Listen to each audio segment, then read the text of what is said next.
Está no ar Adjuntos, o podcast coletivo.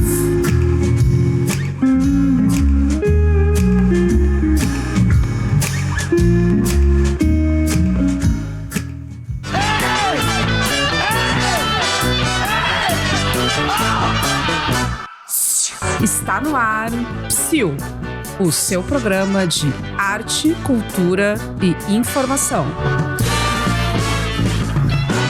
Com Carol Baumann e Paulo Vani.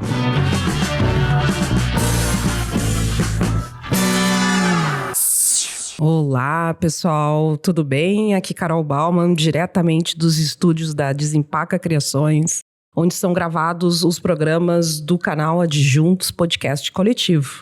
Que além desse podcast que está iniciando agora, também tem o Telas Latinas com Luiz Alberto Cassol e o Mesa de Afrodite com Simone Ott. Todos os episódios, vocês já sabem, estão lá nas plataformas do YouTube e do Spotify. Vai lá, te inscreve no canal, compartilha e tu também pode ir acompanhando toda a programação do Adjuntos nas redes sociais, Instagram e Facebook. Na condução do Psiu, como sempre, aqui comigo, Paulo Vani. E aí, Paulo, beleza? Tranquilo. Bom dia, boa noite, boa tarde, dependendo do horário que vocês estão nos escutando. Então tá, vamos lá. Hoje no nosso 18º episódio do programa, nossa convidada é Lila Borges. Lila é cantora, compositora, educadora musical e produtora cultural. Uma trajetória marcada pela criação de projetos que unem música, poesia e reflexão social. Desenvolve trabalhos autorais que transitam pela canção popular brasileira e pelo protagonismo feminino na cultura. Atua na concepção, produção e circulação de espetáculos musicais no Brasil e no exterior. À frente da Xamalá, produtora, realiza direção artística e produção executiva de projetos culturais. Bem-vinda, Lila. Oba! Obrigado, Carol. Obrigado, Paulo. Valeu. Então vamos lá. Lila, tu começou como cantora e compositora. Em que momento te deu essa percepção de que tu precisava assumir esse papel de produtora cultural do teu próprio trabalho, né? Carol, sabe que eu descobri isso, formalizei isso em 2023. Quando eu criei justamente a Xamalá Produtora e assumi essa persona produtora cultural e não só a artista. Assumi esse trabalho por trás do palco. Mas, na verdade, eu sempre trabalhei com isso, né? Porque todos os meus trabalhos, eles tiveram a minha produção.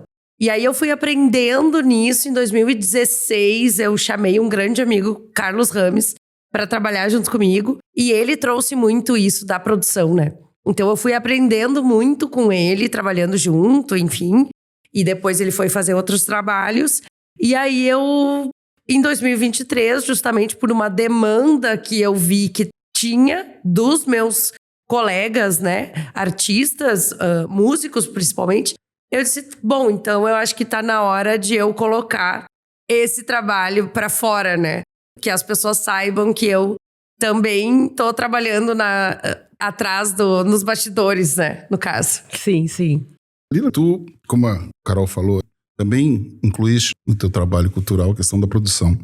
O que as pessoas normalmente não enxergam num trabalho, tanto do artista quanto do produtor cultural, já que tu tá com a visão dos dois lados, né? Sim. O que tu acha assim, que as pessoas não têm a percepção?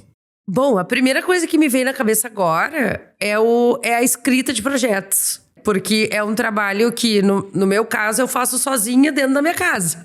Realmente literalmente as pessoas não veem, né? Mas existe justamente esse que é o início de um trabalho de produção, que é a escrita disso, né? É tu tirar a ideia da cabeça e colocar pro papel, assim. Como é que nasce um projeto, né?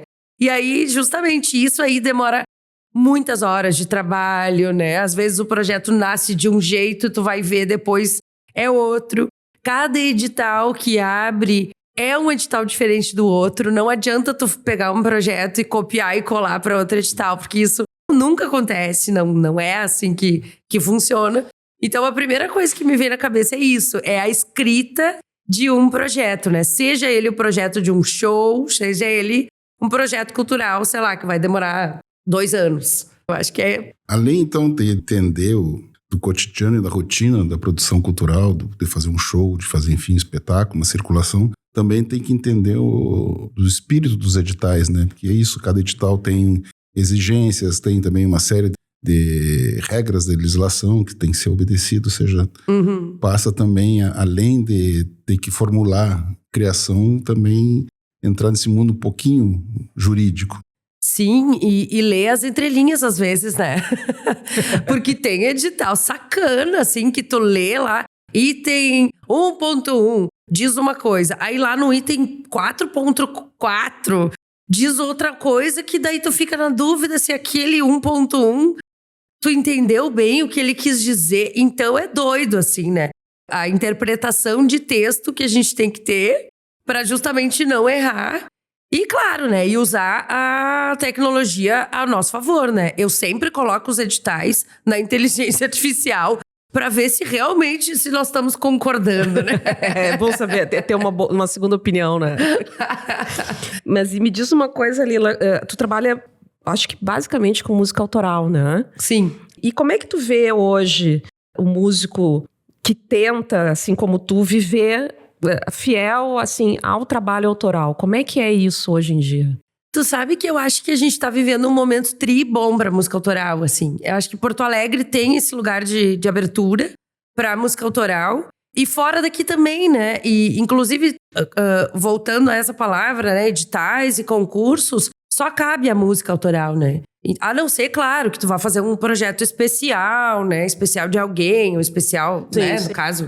Mas o trabalho de artistas, no caso, ele só cabe ao autoral. Eu vejo isso uma abertura muito legal, assim, e no meio que eu ando, eu vejo essa curiosidade, assim, de conhecer coisas novas, de ouvir, né, coisas novas de cantores autorais. Então, não vejo grandes problemas, assim. Obviamente que daí a gente tá falando que tu sai de um lugar para ir para outro, né? Vou dar um exemplo, tipo, tocar em bar, em música para entretenimento, não é um local total para música autoral, né? Até tem, assim, um espaço para tu tocar um trecho de música autoral, mas uma noite inteira de música autoral num lugar que é de entretenimento, que Porto Alegre tem muitos esses lugares, não é o lugar.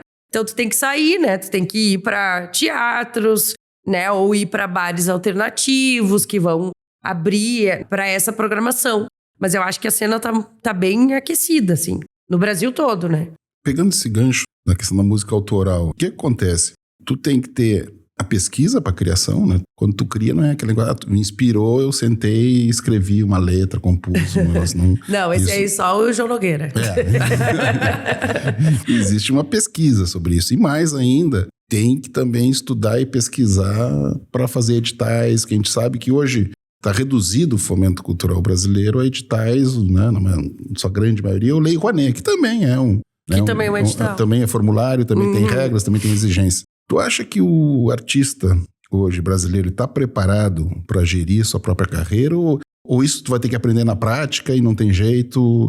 Como é que tu vê o mercado disso? Tanto tu como artista, como produtora cultural, ou seja, o que tu tem de demanda, o que tu recebe de demanda também, né? Sim, eu acho que tem uma questão geracional aí também, né? Que tipo, os artistas mais jovens há mais tempo, 50 mais, assim, já não estão ligados nisso aí. Se não eram ligados antes, não vai ser agora que vão, sabe? O cara tá ali pra compor, pra tocar, tá ali nesse rolê. E a galera jovem, ele já chega com esse outro olhar, assim. Já chega com todo o combo de produção ou trabalhando em coletivos de pessoas que cada uma tem, né, o seu papel, assim, dentro de uma engrenagem que precisa para fazer a música acontecer. Então, e eu acho que é muito de perfil também, né? Porque hoje, com a internet, se a gente quer uma informação, a gente vai atrás dela e a gente tem o conhecimento ali, né? À disposição, de graça. Tem cursos, né? O próprio governo federal tem vários cursos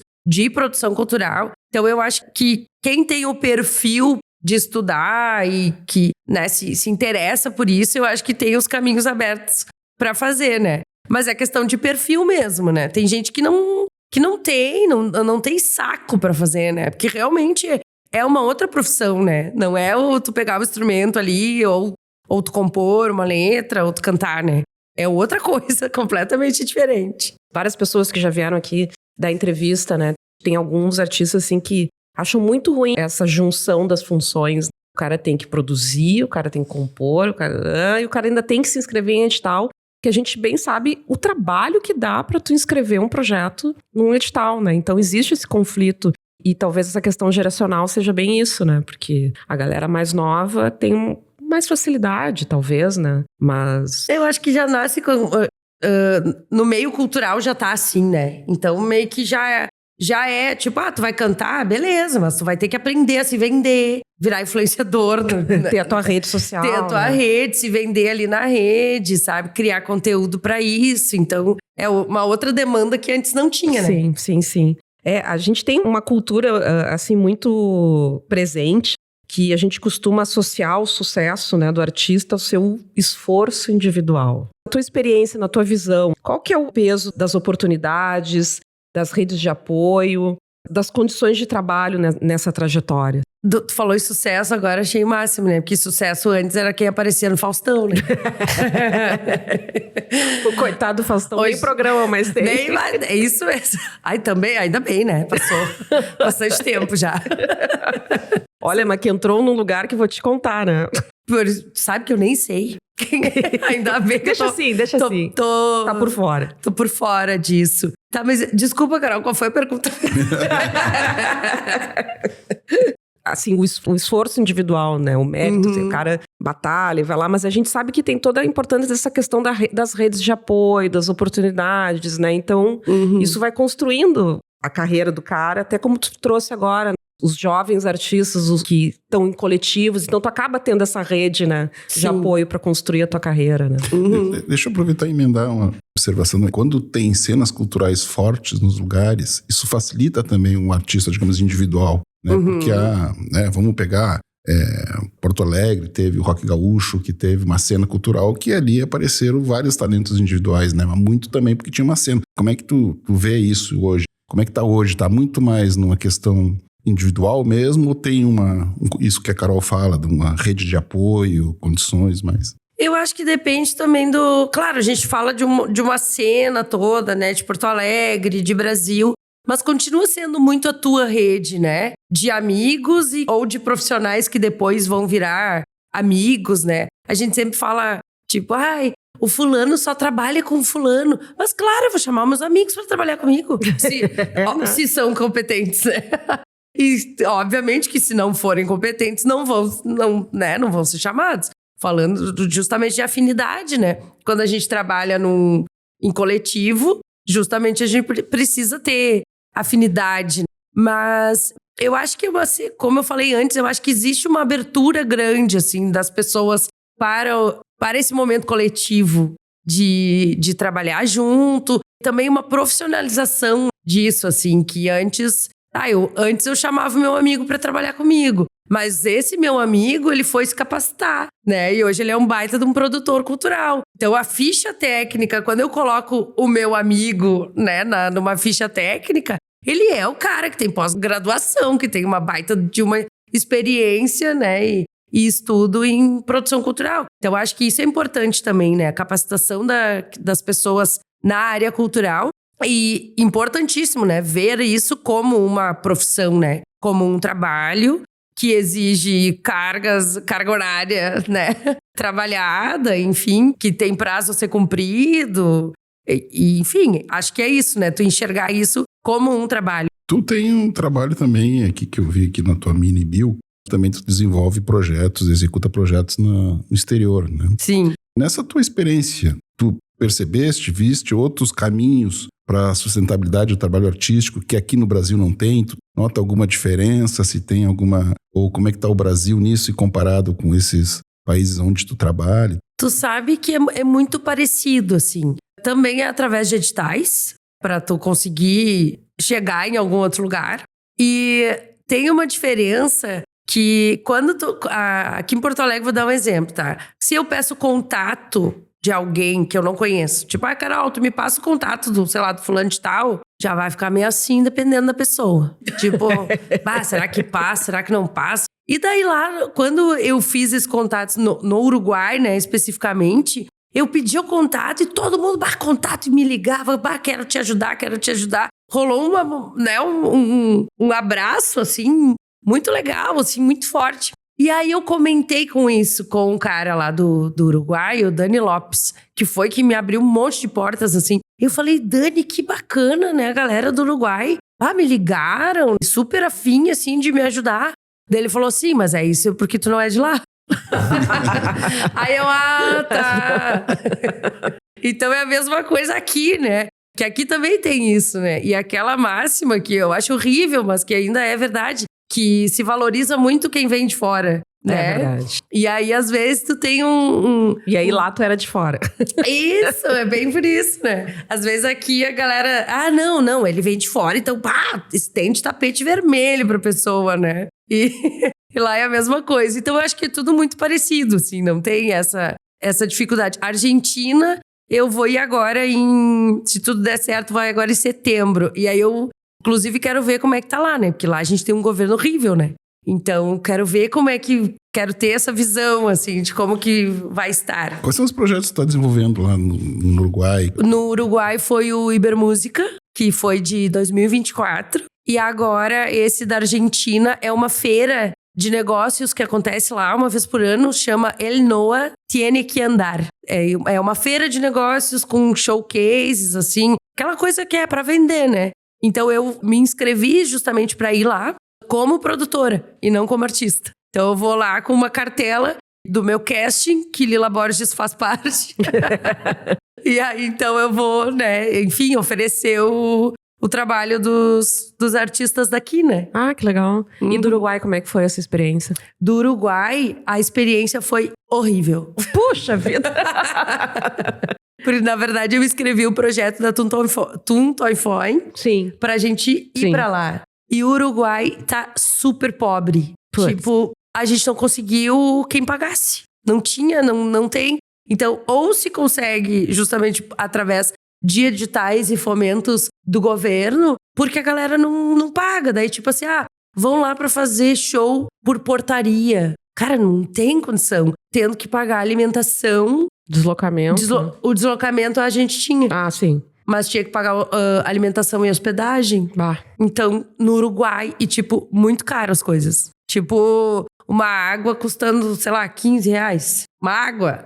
Pois é. Então, a experiência é bem ruim. Putz, que ruim. Uhum. Mas vamos trocar um pouco de assunto e falar uma coisa que que tu tá desenvolvendo agora, a gente percebe quando acompanha o teu trabalho, que são esses projetos ligados ao protagonismo feminino, né? Uhum. E, bom, tu é o protagonismo feminino. E quais os desafios que ainda marcam a trajetória das mulheres na música e na produção cultural? Tu acha que isso vem mudando? Como é que tá? Eu acho que a gente, claro, em todos os segmentos aí, a gente tem uma luta diária, né, para conseguir espaço. E como é que tu vê isso na música e na produção? Sabe que eu comecei com esses trabalhos em 2016, quando eu criei o Mulher Popular Brasileira, que era justamente um show e conteúdos né, de audiovisual sobre as mulheres na música. E, eu acho que não mudou muita coisa, sabe? A gente muda entre nós, assim, mulheres com mulheres, é super, super bacana, assim, sabe? O trabalho. Mas ainda a gente tem a questão do masculino,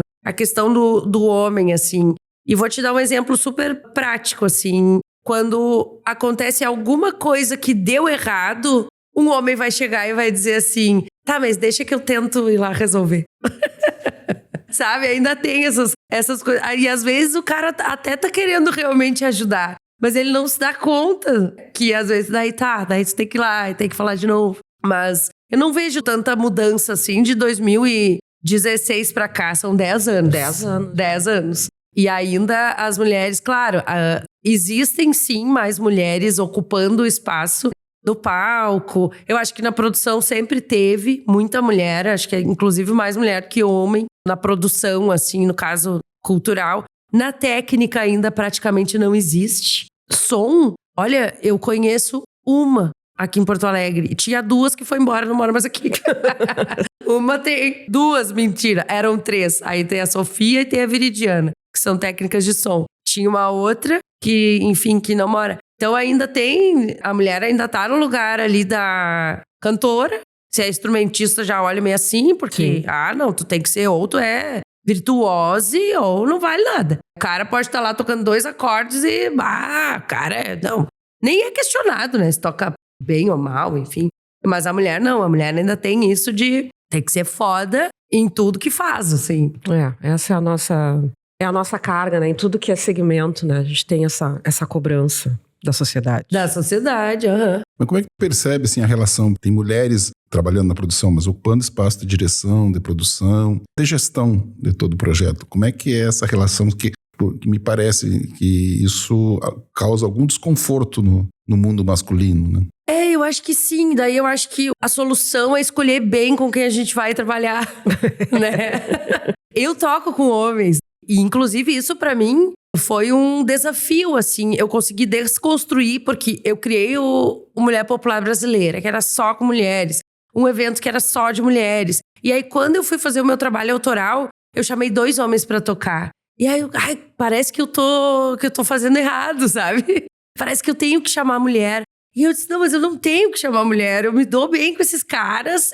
A gente conversa sobre vários assuntos. São músicos excelentes. E eu acho que o feminismo e as lutas das mulheres é justamente chamar os caras, né? Justamente os caras têm que estar junto. Não adianta eu só conversar com mulheres sobre isso, porque quem gera, né, a violência é o cara. Quem desrespeita é o cara, né? Quem mata é o cara.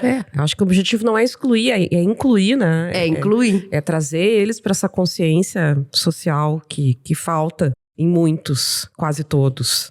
Exatamente. Então é esse o papel, assim, né? A gente fala sempre, tem uma parte das nossas entrevistas que a gente sempre coloca a questão dos avanços tecnológicos e dependendo de quem está aqui com a gente, são várias as abordagens, né? E na tua área, como é que tu percebe isso? Tu acha que é legal, cria novas possibilidades, ou tu acha que tá colocando todo mundo no mesmo saco? Depende, né? Porque se a gente vai falar da minha área enquanto artista, é horrível, né? É uma coisa, tipo, muito ruim mesmo. Inclusive, hoje tem músicas com muitos players no Spotify que são músicas criadas por robôs, né? Sim. Então, isso eu acho muito sinistro mesmo, assim. Fotografia. Tu criar uma imagem, às vezes tu cria uma foto só com IA. Tá, mas e o trabalho do fotógrafo, né? Da fotógrafa. E a arte, né, em si. A arte, total, né? Agora, para o lance de escrita, eu acho que ela dá uma mão na roda, assim. Vou te dar um exemplo que é o seguinte. Quando sai um edital, às vezes tem semana que lançam, sei lá, 5 editais por semana, assim. E às vezes tu não dá conta de ler tudo detalhado. Daí o que eu faço? Eu jogo na inteligência artificial já dizendo o que eu quero. Tipo, eu quero saber se esse edital vale para música autoral do Brasil, do Rio Grande do Sul. Blá. E aí já me diz... Não, esse edital é só para Santa Catarina. Tá, beleza, nem li o edital, entendeu?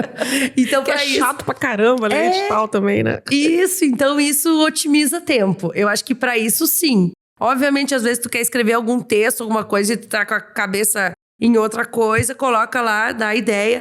Legal, pega essa ideia. E, obviamente, vai escrever o teu texto, né? Não vai copiar e colar, né? Sim. Mas eu acho que para essa parte... é uma otimizadora de tempo. Sim. Acho que isso é bacana. Até porque o edital, ele tem quase uma escrita padrão, né? Uhum. Então, é muito... Pega o edital, mas sempre tem ali exigência que são padrões, assim, de tudo. Então, uma inteligência artificial, de fato, poupa trabalho nesse sentido, né? De que, bom, é um formulário a ser preenchido e muitas vezes é um formulário padronizado que então permite que um IA saiba qual é o padrão disto, né? Uhum. Mas tem uma preocupação na questão da IA, que é, por exemplo, hoje em dia, que não afeta só na hora da criação, mas afeta, me parece, toda uma relação, por exemplo, de, inclusive, ter artistas que se lançam solo sem precisar de banda. Sim. Não só, eles compõem, eles até fazem a melodia, mas o arranjo e a banda, toda ela, o baterista, ou seja, antes que tu tinha que buscar esses parceiros, né? Hoje com a IA tu pode também substituir. Eu acho isso muito assustador, assim, né? A pessoa que faz isso é muito solitária. Imagina, ela não... É muito triste tu fazer isso. Fazer uma música sozinha. Eu acho que o processo de composição, ok, tu compor sozinho. O meu processo é muito solitário, assim, né? De composição. O ano passado consegui fazer parcerias, achei isso um barato, assim. Mas depois tu criar toda uma... Tu tocar todo... Tu não, né? Tu pedir pra um robô tocar todos os instrumentos, eu acho isso... Fica frio, né? Fica frio, fica feio, fica... É bem isso, né? É desumano, literalmente. E acho que tu perde um processo importante, que é aquela troca de sensibilidades, né? Sim. Eu tô se relacionando com uma máquina ali, né? Quando tu relaciona com uma banda, com outros, há uma troca de sensibilidades. O cara pode dizer, dar um toque, olha isso aqui, né? São vivências diferentes que acabam compondo uma música, né? Exatamente. Mas já que estamos falando nisso, pegando esse gancho, assim, o que mais te preocupa hoje? O que mais te dá esperança no futuro, nas condições de trabalho do artista? O que tu vislumbra do futuro? Eu acho que artista vai ser artista sempre, assim, sabe? Claro que tem o mercado, mas o fazer arte, ele não muda, porque isso é muito humano, né? E, independente de toda a inteligência artificial que a gente tem na nossa volta e robotização das coisas, o artista, ele vai sempre ser essa pessoa... não é diferente a palavra, né? Porque não é... não tem nada de extraordinário nisso, né? Também é uma profissão, também exige demais, né? Assim como qualquer outra. Mas eu acho que a profissão do artista, ela sempre vai existir, porque a sociedade, ela vai também assim, né? Em altos e baixos, né? Então a gente tem ondas. Uma hora vai estar alta, outra hora vai estar baixa. Então a gente volta muito... A gente pode notar esse movimento que a gente foi... Vou dar o exemplo do vinil, né? O vinil é algo super manual, mecânico, né? Tem toda aquela coisa. E depois a gente foi diminuindo. E agora não é nem nada, né? Porque agora é uma onda ali, digital. A gente não tem nada. Porém, o vinil volta, né? Então essa origem volta. Antes a gente teve o boom da música eletrônica. Era tudo eletrônico. Até os próprios artistas tocando instrumentos, né, acústicos com um eletrônico junto, porque era um boom. Aí hoje a gente já volta, tipo, pra alguma coisa de voz e violão, pra shows intimistas, a galera quer estar perto do artista, porque existe esse distanciamento. Então eu acho que é ciclo, é onda, assim. Mas não acaba, não. Acho que não tem como. Que bom, né? Eu acho que é bem isso também. Acho que é uma coisa que a gente percebeu também na pandemia, né? Que a gente teve aquele boom, até porque a gente era obrigado a ser tudo virtual. E hoje a gente percebe que as pessoas querem ir até algum lugar para ver um artista, para uma roda de conversa, para falar sobre um livro. A gente percebe que as pessoas têm esse desejo da conversa, da troca, que teve o pessoal ficou saturado daquela coisa virtual, né? Sim. Que a gente achou que naquela época ia ser, nunca mais vai ter nada presencial. Não, isso, felizmente, né? Porque eu acho que o presencial é uma troca que é difícil substituir, né? Não enxergo também como substituir. Mas acho legal que tu tenhas essa percepção, e a gente sempre também, assim, quando a gente tá encerrando aqui o programa, a gente pergunta: o que tu falaria pra quem tá a fim de começar, pra quem tá começando nessa área de música autoral e meninas, talvez, né? Que mensagem tu gostaria de deixar pra essas gurias? Eu acho que é uma mensagem justamente assim, ó. A gente deve fazer isso em todas as áreas, mas falando especificamente em cultura, né? Cultura é uma responsabilidade, que é um trabalho de responsabilidade que a gente tem com coletivo. Obviamente que tu vai fazer o teu trabalho individual, mas ele é um trabalho coletivo, para o coletivo, de responsabilidade social mesmo. Mas assim, eu acho que todo trabalho ele deve ser feito com brilho no olho. Se realmente é isso que tu quer fazer, e não precisa ser só isso, né? Falo eu enquanto educadora, cantora, né? Produtora, faço um monte de coisa, porque acho que a vida é isso mesmo, da gente fazer um monte de coisa, mas tem que ter brilho no olho. Porque a vida é uma só e ela vai passar, e é trabalho, precisa de dinheiro. Então, a maior parte do tempo que a gente vai passar trabalhando. Então tem que escolher um trabalho que vai ser massa, sabe? Primeiro escolher aquilo que brilha o olho. Se brilhar, vai dar dinheiro. É isso. Não tem outra alternativa. Se a pessoa coloca a sua energia, a sua intenção, seu trabalho, suas horas, seu estudo, obviamente, em cima do que faz o olho brilhar, daí não tem erro. Aí vai certo que vai ser feliz. Estamos encerrando por aí, né? É isso. A conversa é só ver com a Lila, como ela também tá de produtora cultural, mas ela também tem o trabalho dela, autoral. Como é que tá isso? Como é que você coloca pra nós aí, como é o que tu tem pra esse ano ainda de projetos, enfim, o que tu tá fazendo hoje, o que tu tem de projeto? Sim, eu acabei de lançar um show que chama Manifesta, com festa no nome, né? Super subjetivo sendo objetiva na palavra, que eu justamente construí esse show com o Ângelo Primon na guitarra e no baixo. Baita parceria. Baita. E o Giovanni Berti na percussão. E são composições, é um show praticamente de música autoral. Tem algumas outras